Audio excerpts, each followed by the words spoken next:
The shell gives way, and suddenly you can breathe.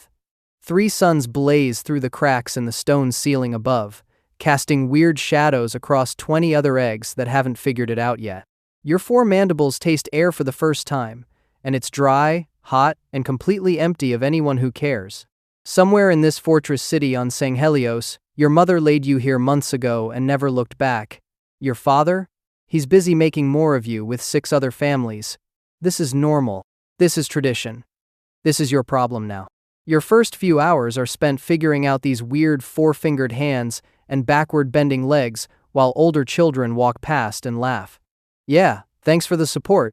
After a few days, an elder shows up, grunts about this generation being weak, and tosses small creatures into the room. They scatter everywhere. Your siblings pounce immediately, mandibles snapping.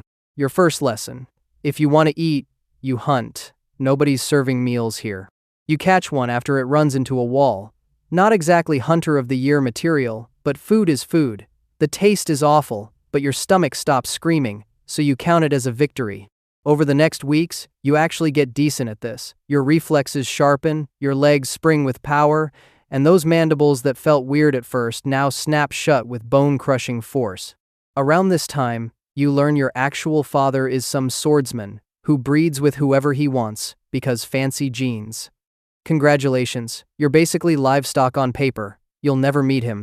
Instead, your maternal uncle becomes your father figure. He's massive, scarred, and his first words are about honor and duty. You're 3 months old. Maybe ease into the life lessons? No? Okay then. Your uncle drags you to training every day. Move silently, strike fast, never show weakness. One kid complains about being tired and gets smacked across the room. Message received. Push through the pain or become the example for everyone else. By your first year, you're already taller than most species will ever be. Your split mandibles make you look properly intimidating now. Your uncle introduces you to energy weapons. The plasma pistol's recoil nearly knocks you over on the first shot. Everyone laughs. Of course they do. You fire again, compensating for the kickback this time. Better. Third shot actually hits the target. Your uncle grunts approval, which is basically a standing ovation in Sangheili culture. Training intensifies. You learn the ways of honor, which means a million rules about how to properly die. Getting wounded? Shameful. Retreating? More shameful. Getting captured? Kill yourself immediately. Never bleed outside combat because blood is your essence, your honor. Your blood is purple, not red. 2 hearts pump indigo through your veins, and it smells like tar. Double chest muscles, legs that launch you across huge distances, grip strength that crushes metal. You're built for war. By age 5, you're in combat trials with practice weapons. No energy swords yet. Those are for warriors who've proven themselves through years of bloodshed. You're stuck with plasma rifles and whatever natural weapons you were born with. The first hit to your face makes your mandibles ache for days. You taste purple blood in your mouth. Should have dodged that. You notice the hierarchy everywhere now. Older warriors wear ornate armor with energy swords at their hips. They walk with confidence earned through countless kills.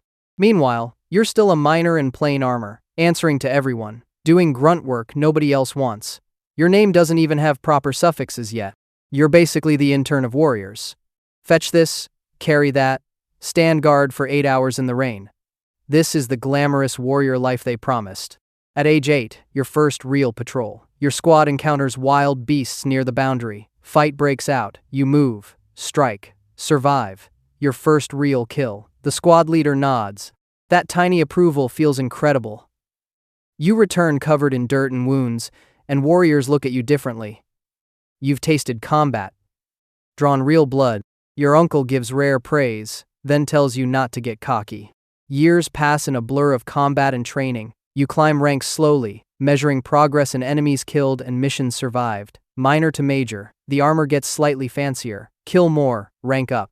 Simple math. Want to become a zealot? You'll need thousands of personal kills on your record. The math is grim, but nobody promised easy. At age 12, you earn your badge name with proper suffixes. The Elder Council actually reviews your accomplishments and grants you a full name with your lineage attached.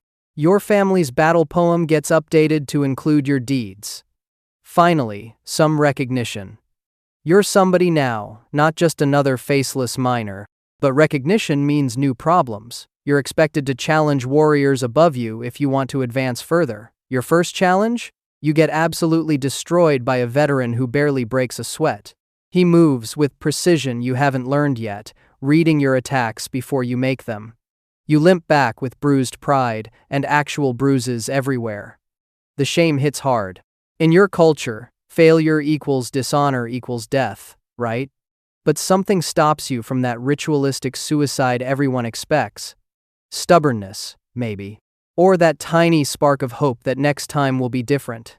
You train harder instead, studying what the veteran did, learning from defeat.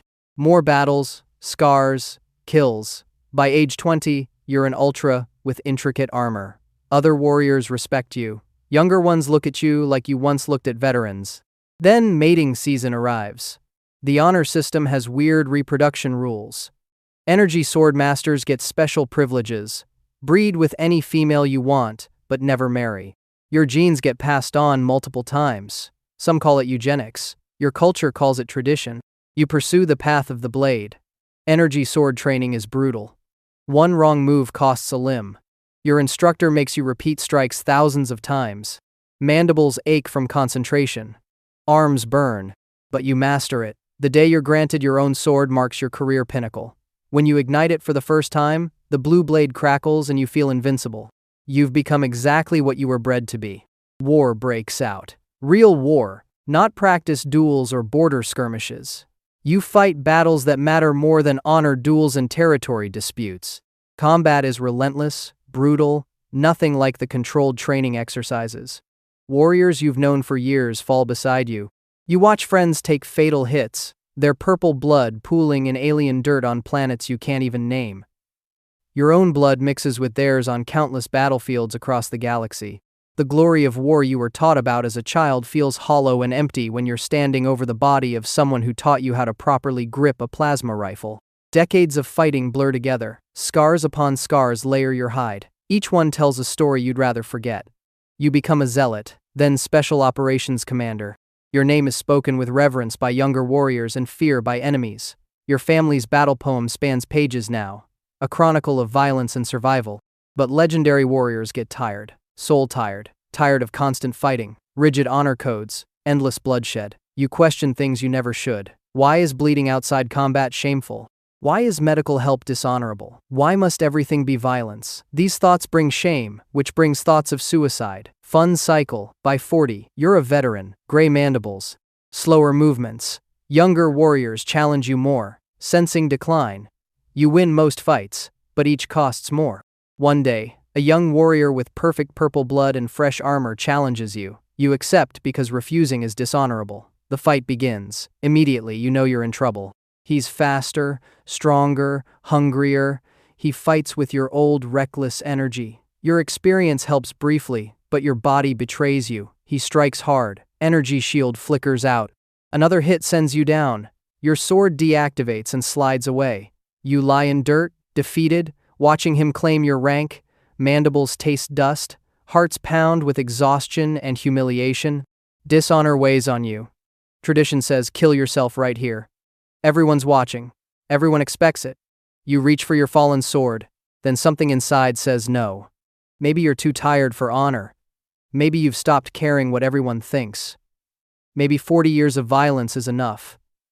You stand slowly, turn your back on the victor, and walk away. The crowd goes silent. Someone mutters about disgrace. Your family's battle poem ends with shameful retreat. Every warrior on Sangheili will know you chose life over honor. You walk toward the horizon, sword abandoned, armor cracked, mandibles tasting defeat. For the first time, you're not following anyone's rules but your own. Freedom? Or just a different death? Who knows? At least you're choosing it.